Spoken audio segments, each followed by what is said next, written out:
Tevil sıfat. Yani o da Allah Teala bir Kur'an'ı bir lafzı aydıptır öz hakkında, öz sıfatının hakkında. Şondan şu mananı düşünüp olmaya. Düşünten Allah Teala naqs ediyor. Ya şona mengleş burada. Şonu başka bir mana tevil etmeklik aya bir kullen batılda atma. O da Kur'an'da geliyor. Men kâne fî hâdihi a'mâ fehuve fil âhireti a'mâ ve adallu sebîlâ. Allah aydıptır Kur'an'da. Her kimi kişi dünyada kör olsa o dünyada da kör olacak diye. Ne mi dedi o adam? Kör olsa dedi. Şu ol kör olsa yok. Hakikati görmeden kör olsa dedi. Sen işte da hetmin tevil etme oluyorsan. Çünkü bir adam iki gözünde kör olsa gözü kör olanın hakkında Peygamber Kudası sallallahu aleyhi ve sellem'in kavlu kılan Tavrat'ta mümin adam şinemetçek cennete varacak deyiptir. Vallahi ta şunu bir khas ikram edeceğini aydıptır. Pestada o da ayet-i Kur'an ettu. Her kim şu dünyada kör olsa o dünyada kör olacak. Şunu tevil et diyeler. Nemen kördüğü hakkı görmekte Müslüman doğan kör olsa diye. Ya olarak dinlerken Kur'an'da geliyor. Nesullâhe fenesiyehum. Onlar Allah'ın yattan çıkardı. Onlar Allah hem onları yattan çıkardı diye. Hop. Aya Allah Teala burada yattan çıkarır mı? Burada yattan çıkarmak naqs mı ya naqs değil mi? Deyip olmuyor işte da Allah Teala yattan çıkarmaklık bir sıfat. Allah Teala ödüne layık yadından çıkarıptır. Deyip olmuyor şimdi. O ne mi deyip? Ki insanın her bir akıllı adam şunu anlıyor. Ki Allah Teala'nın zatına sıfatına naqs getirmeklik. Ve böyle bir tevil etmeklik. Şu var akıyım, şeyle demeklik de Allah Teala yadından çıkarıyor. Kema yeliqu bihi. Ödüne layık. Vela bizim keyfiyetin bilimde aktive etmeklik. Şu Kur'an'ın baştaki ayetlerini tertip ediyor. Hemçinin ki Sure-i Meryem'de geliptir. وَمَا كَانَ رَبُّكَ نَسِيَّ. Senin Rabbin yaddan çıkarayan zatte. Ondan sonra Musa Aleyhisselam dilinden ki Sure-i Taha'da قَالَ عِلْمُهَا عِنْدَ رَبِّي فِي كِتَابٍ لَا يَضِلُّ رَبِّي وَلَا يَنْسَى. Efendim benim Rabbim yattan çıkarmıyor. Biz bu taada yattan çıkardı deyip Allah Teala ayırıptırır. Nesullâhe fenesiyehum. Müslüman doğan şunu Kur'an'ın öz ayetine mutabık hetmi için tevil etme oluyor. Tevil etmeden şu ayet birbirine mi diye ters çıkıyor. Aynı avvalla ettima bir el, iki el, kânel geliptir, bir göz, kân göz geliptir, vecih geliptir, kadem geliptir, yorgulamaklık geliptir, namaz okuyunca uydurmaklık geliptir. Eğer şunları tevil edilmese Kur'an'ın lelfazları, manileri birbirine ters çıkıyor. Şu taydın selefi salih bir çarçı bu Kur'an-ı hadis bir usul-i şer'e ne kadar da ne ettirler? Tevil ediptirler. Yani lekem Kur'an'ı geliptir. فَلَمْ تَقْتُلُوهُمْ وَلَكِنَّ اللّٰهَ قَتَلَهُمْ. Cengi Bedir'in görünü siz onları öldürüyorsunuz diye Allah Teala. Yani Allah Teala öldürdü diye. Zahir göründe sahabe öldürttürlü de. Şu kafirleri. Hop. Allah Teala deyip فَلَمْ تَقْتُلُوهُمْ siz öldürüyorsunuz Allah öldürdü. Ne medidi? Şunu tevil etmesen yani Allah'ın tevfiki olan Allah'ın mededi nusreti bilen şu katıldı da hasıl oldu. Yoksa siz başarmayadınız deyip şunu tevil etmesen hiç vatandaşı Müslüman doğun. Kur'an doğru düşünüp olmuyor. وَمَا رَمَيْتَ اِذْ رَمَيْتَ وَلَكِنَّ اللّٰهَ رَمَى. Peygamber Kuda sallallahu aleyhi ve sellem bir pence okumalı akılım fepti diye kafirden olsun yüzüne. Hemmetin gözü oldu diye.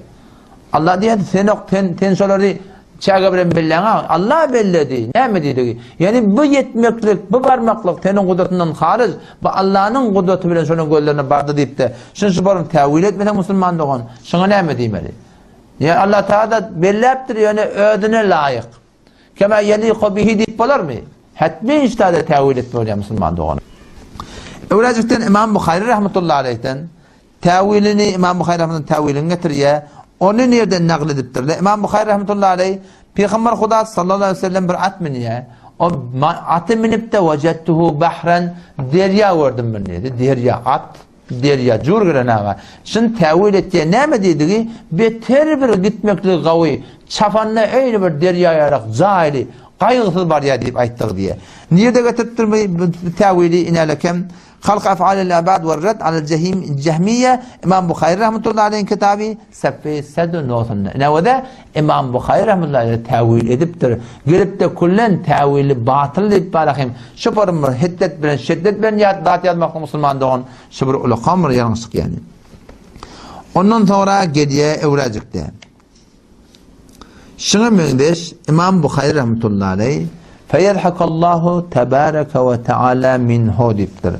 Allah Teala da gülye diyen manası ne ediptir? Rahmet diye ayttıktir.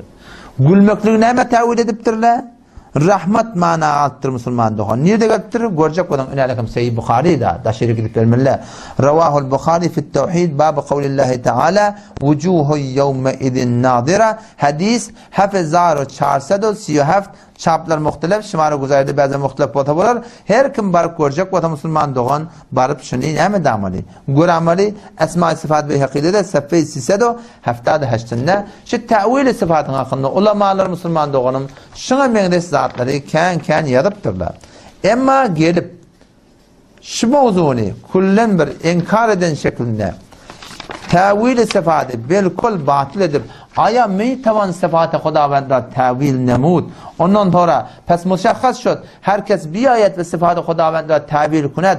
Tebği gufti İmam Ebu Hanife el cümle guruhu kaderiye mu'tezile mi başet naz ehl-i sünnet. Ha onu İmam Bukhari rahmetullahi aleyh, Allah'ın Beyhaqi rahmetullahi aleyh, Hammad ibn Seleme ve şana meyleş ve alakim. Hammad ibn Zeyd ne kadar bilin ulu kallamız ki geçen tevil ettirler. İmam Malik bir kaptarlar, İmam Uzai bir tarafta, Safyan Tavri hem rahimahumullah bir taraf. Bunlar onu mu'tezili ottur falan ottur. İmam Adem rahmetullahi aleyh tevili öz vatınna gayri caiz biliptir. Nemen mebnatının inaleken mali hayrahını açıklayıp düşündürüye ver mebnayı ki şundan kat'en manaşı demektir. O sonra selef hemşin tevil ettir. Nemen mebnatının tevil ettir. Bir zarureti varıptır. Kim mali hayrahmetullahi aleyh inaleken babı kıyamil leyle cildisi siyanqi sefe 924 mirqatta barakın şu meseleni açıklayıp ödünün aydınlığa diyor ki sen ona diyecek bu adam gibi Hanefi değil. Yok. Allame Nebevi rahmetullahi aleyh'den delil getirtir. Keşi bir zaruret direkli bulundat öz çarçobu şerdine bildiye şunu tevil ediliye diptir. Toran da böyle acayip edip aytiyadı. İnhayı ki Xuda muntisep Ebu Hanife mi kunan miguyen tevil hem hakkas bayet sual kar ki çera Ebu Hanife bir hiçbir tevil caiz nemidanen. Veli şema miguyi caiz est. Pes bu gufti Xuda İmam Ebu Hanife şema ya akideye kaderi daray ya akideye mu'tezile ra. Ondan sonra beni oturup aytiye eğer akideye maturidi şema muhalife akideye İmam Ebu Hanife est. Pes bedani ki çar imam ehl-i sünnet hemin akidere der babı tevili sebat deren yani bir kol tevil etmeklik kullen olur batıl biliye, bir de batıl libetiyet diye.